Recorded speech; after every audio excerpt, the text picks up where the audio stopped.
Chapter 2. Thus the heavens and the earth, and all the host of them were finished. And on the seventh day God ended his work which he had done, and he rested on the seventh day from all his work which he had done. Then God blessed the seventh day and sanctified it, because in it he rested from all his work which God had created and made.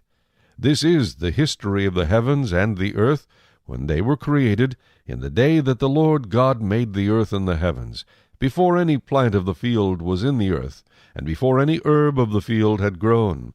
For the Lord God had not caused it to rain on the earth, and there was no man to till the ground. But a mist went up from the earth and watered the whole face of the ground. And the Lord God formed man of the dust of the ground, and breathed into his nostrils the breath of life. And man became a living being. The Lord God planted a garden eastward in Eden, and there he put the man whom he had formed. And out of the ground the Lord God made every tree grow that is pleasant to the sight and good for food. The tree of life was also in the midst of the garden, and the tree of the knowledge of good and evil. Now a river went out of Eden to water the garden, and from there it parted and became 4 riverheads. The name of the first is Pishon. It is the one which skirts the whole land of Havilah, where there is gold. And the gold of that land is good. Bdellium and the onyx stone are there. The name of the second river is Gihon. It is the one which goes around the whole land of Cush.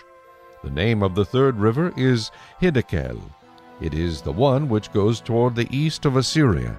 The fourth river is the Euphrates. Then the Lord God took the man and put him in the Garden of Eden to tend and keep it. And the Lord God commanded the man, saying, Of every tree of the garden you may freely eat, but of the tree of the knowledge of good and evil you shall not eat, for in the day that you eat of it you shall surely die. And the Lord God said, It is not good that man should be alone. I will make him a helper comparable to him.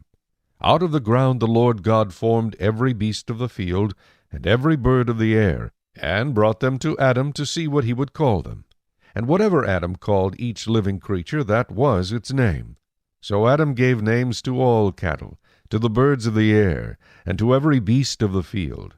But for Adam there was not found a helper comparable to him. And the Lord God caused a deep sleep to fall on Adam, and he slept. And he took one of his ribs, and closed up the flesh in its place. Then the rib which the Lord God had taken from man he made into a woman, and he brought her to the man. And Adam said, This is now bone of my bones, and flesh of my flesh. She shall be called woman, because she was taken out of man. Therefore a man shall leave his father and mother, and be joined to his wife, and they shall become one flesh. And they were both naked, the man and his wife, and were not ashamed.